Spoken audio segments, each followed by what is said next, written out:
Can you beat LEGO Star Wars The Complete Saga without using droids? In my last video, I tried to beat the game using only droids, but this time I'm flipping the challenge and attempting to beat the game without using droids at all. If you've ever played this game, you know that droid panels are everywhere, but I wanted to find out just how many I could bypass using the game's many bugs, skips and glitches. After weeks of testing, glitch hunting, and a lot of trial and error, I finally have an answer. For this challenge, we will use free play and won't be allowed to use droid characters. This means we can still use characters such as General Grievous and Darth Vader, as they are only partly machine. Extras, exploits and glitches can be used, given they don't involve a droid as the player character. Since 18 of the levels already have no droids in them in story mode, the aim of this challenge will be to beat the other 18 levels that do. Kicking things off with negotiations, we're supposed to use TC-14 to open this door, but instead, we can use a super jump cancel to get around it. If you haven't seen my previous video, a super jump happens when the AI player gets stuck and jumps to its last known respawnable point. This feature can be manipulated by cancelling the jump while the character is inside a wall, leaving the character out of bounds. In this case, we get the AI player stuck in this doorway, then cancel the jump with Dooku's lightning, where we can then swap to them to sneak into the next room. In the final room, we need to use a Proto Droid panel to get inside the MTT to hit the end trigger to end the level. However, this can be avoided by using a transition skip. This is when we kill player 2 and stand where they will respawn, pushing them behind the transition zone. We then swap to them and walk under the map until we're right below the MTT. We can then use an up warp to hit the end trigger and end the level. An up warp being what happens when you switch characters under the map, which takes them to the surface instantly. Moving on to retake Theed Palace, we're given R2-D2, who we need to use right away to open the first door. Luckily we can bypass it with a super jump cancel and walk under the door and jump up into the transition zone. A little further in we hit another panel, but we can use the exact same trick again like so. We can progress normally until right at the end of the level, where we need to use this panel to open the hangar doors, and this time there's no clever workaround. Since the end trigger is directly tied to the hangar doors opening, we need R2 to use the panel to end the level. So after all that effort, we're forced to call it. LEGO Star Wars The Complete Saga can't be completed without using a droid. But the real question now is, how many levels can we beat without them? Heading over to episode 2 and into Discovery on Kamino, we're given R4, who we need to use to open this door. My first idea to get around this was to hit the transition zone from beneath, by doing a super jump cancel here of walking to the door, but we get stuck before we can hit the transition zone. Instead we can use a lag clip. By intentionally lagging the game and swapping from a small hitbox character like Dooku to a large one like Grievous, we can nudge the larger hitbox slightly through the door, which gives us just enough reach to hit the transition zone and move on with the level. In the outside section we need to use this panel to open the door, but thankfully we can skip this one with a super jump cancel no problem. In the next room we meet our third and last panel of the level, which is blocked off by some debris. We can avoid using this panel by using a strange trick. By letting the debris fall down on us, then letting the droid kill the player, we will actually spawn inside of the debris, where we can simply walk through the wall and into the Jango Fett boss fight. In Droid Factory we are given R2, who we need to use to open this door. There is no way to super jump out of bounds, as the area is surrounded by a kill plane, and lag clipping doesn't work on this door either. At first glance, this door looked completely impossible to get around, and I was completely stuck. However, after going into the LEGO Star Wars speedrunning Discord, I was given the solution: Dexter Jetster. Normally Dexter is one of the least useful characters in the game, as he can't attack, he has no special abilities, and just kind of exists.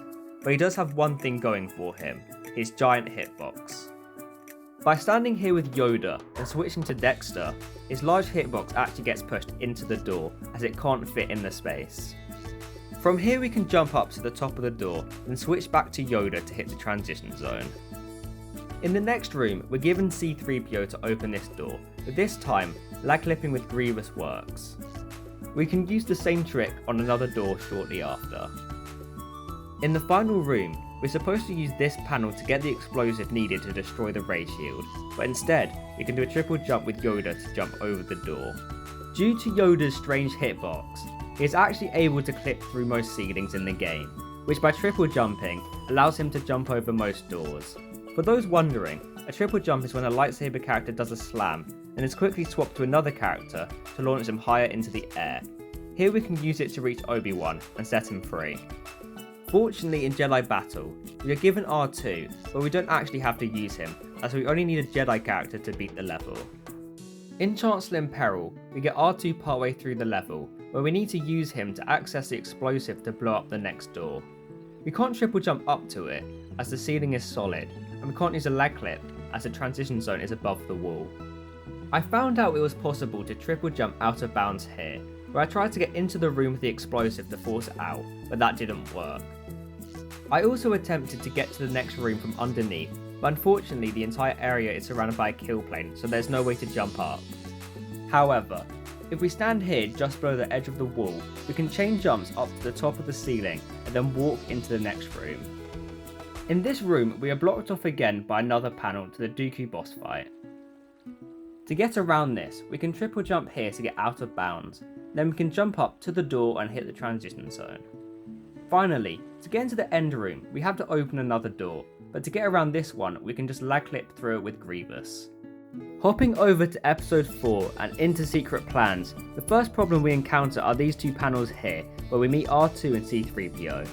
Initially I tried to push the player out of bounds by wedging them between the wall and this object, then walk under the door to the next room, but unfortunately we die just before we can jump up. I also tried to triple jump over the door, but the wall above the door is solid. However, we can do a super jump cancel on the left hand side, then walk around to get past the door. But this room is where our luck runs out.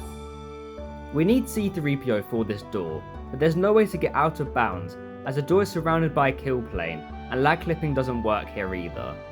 And even if we could get through the door, we still need an astromech to activate the escape pod to end the level. Quickly moving on to the Jundland Wastes, we don't need droids until we're inside the sandcrawler, where we need R2 to access the lift. To get around this, we can actually lag clip out of bounds on this object here, where we can walk under the map to the lift and take it to the next room. In this room, we meet C-3PO, who we need to use to open this door. Fortunately, we can just triple jump over this one with Yoda, and from here no droids are needed, as we can simply glide over the quicksand with Boba Fett. In Mos Eisley Spaceport, we run into a protocol droid panel right at the start, but instead we can use the Imperial panel over to the right. From there, the level is smooth sailing. In Rescue the Princess, we need to use R2 at this panel to open the door. To get around this, by walking off this platform and walking back at the last second, we'll end up below the map. From there we can walk to the door and jump up to hit the transition zone. Fortunately for us, droids aren't used again in this level. In Death Star Escape, we don't get R2 and C-3PO until the very last room, where they are needed to raise the Millennium Falcon so we can escape. Luckily for us, this can be avoided by using a genius speedrunning strat known as Falconless. This strat is a bit complicated to explain, but essentially, when we reach this point in the level, if we run back to this point here, it will deload the stormtroopers in the final room. This makes the game think the room has been finished, which loads the end trigger early, so when we get to the final room, we can just glide to this point and end the level.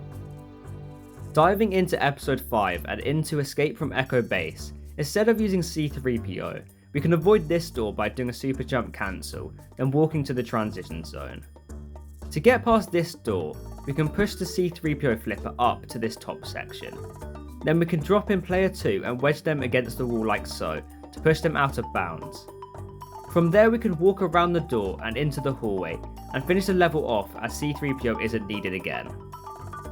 In Dagobah, we don't need R2 until the very end for this panel to destroy the gate.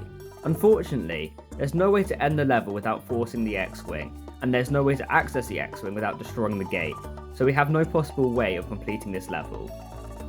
Instantly in Cloud City Trap, we have an astromech panel that we need to get past. We can do this by gliding around the back of the room as Boba Fett, then drop out, as this triggers the AI to do a super jump. Whilst characters can go through walls when doing a super jump, they can't go through a transition zone. We can use this fact to get the character stuck in the transition zone where we can simply drop them back in to get into the next room. We can avoid this door with a triple jump with Yoda, but when we reach the second Darth Vader boss fight, we need to activate the vents to make him drop down to carry on with the boss fight. But luckily, we can do a speedrunning strat to avoid the fight altogether.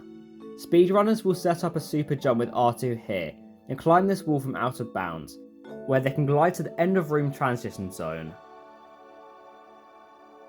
Unfortunately, we can't use R2 for this challenge, but this trick can be done using Boba Fett, as he can jump up the wall and glide to the transition zone. From there, we can defeat Vader like normal. In Betrayal over Bespin, we need to use this panel to open the door, but instead, if we jump in this doorway and wait for it to close right as our player hits the peak of their jump, it will push them out of bounds. From there, we can simply walk under the map and under the door. Later on, we need to use C-3PO again to open this door, but we can avoid this by pushing our player out of bounds. First, we need to push this nearby object into our player until they are against the wall. Then using player 2, we can push them even more, making them go through the wall and under the map. Once down there, we can walk all the way across to the next door and jump back up on the other side of the R2 panel. From there, we can simply glide over with Boba Fett, then defeat all the stormtroopers and enter the Falcon. Heading over to episode 6 and into Jabba's palace, we're blocked off by these two panels. To avoid them, we can push our player out of bounds by forcing this object which clips them through the wall. From there, we can walk under the map all the way until we reach this room. In this room, we have another panel that we need to avoid. To do this, we can do a super jump cancel, and then walk under the door.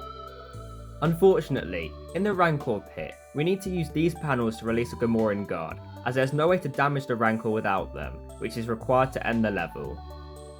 I tried to see if playing as a Gamorrean guard could work, but unfortunately the Rancor won't pick us up. This means this level is impossible to beat. In the Great Pit of Carkoon, once inside the sail barge, we can just do a Jedi Slam to get to the room above, to avoid using the panel. But unfortunately, we need to use a panel here to destroy the glass around this target, as there's no other way to blow it up. I tested to see if using super thermal detonators or throwing from above would work, but neither did, which means we can't beat this level. The first problem in the Battle of Endor is this protocol droid panel here, as we can't access the buttons to lower the gate. To avoid this, we can jump onto this pole here with Yoda, then jump over the gate. From there we can jump onto this platform, where we can triple jump over the second gate. The next problem is the entrance to the shield generator, as we need to use this panel. But by doing a super jump from up here, we can get our character stuck in the door's transition zone, like in Cloud City Trap. Then we can switch to them to enter the generator. Once inside the bunker, we can get over the ray shield with the triple jump, but unfortunately when inside the bombs aren't buildable. It turns out, we can only build the bombs once the shield is lowered, and to lower the shield we have to use these panels. This means we have no way to beat the level. This means we end the challenge with a total of 12 out of 18 levels completed, and 30 out of 36 levels beaten in total without using droids. Breaking them down by episode, we beat 5 levels in episode 1, 6 in episode 2, 6 in episode 3, 5 in episode 4, 5 in episode 5, and 3 in episode 6. For the 6 levels we couldn't beat, we could get to the final room in 5 of them, and over halfway through the other. I also found out that the Battle of Endor is actually possible in LEGO Star Wars 2, as the bombs are buildable before the shield goes down in that game, which means technically 31 out of 36 levels are possible. If you enjoyed the video, don't forget to like and subscribe, and if you want to see more content like this, check out my last video where I attempted to beat the game using only droids. Anyways, thanks for watching.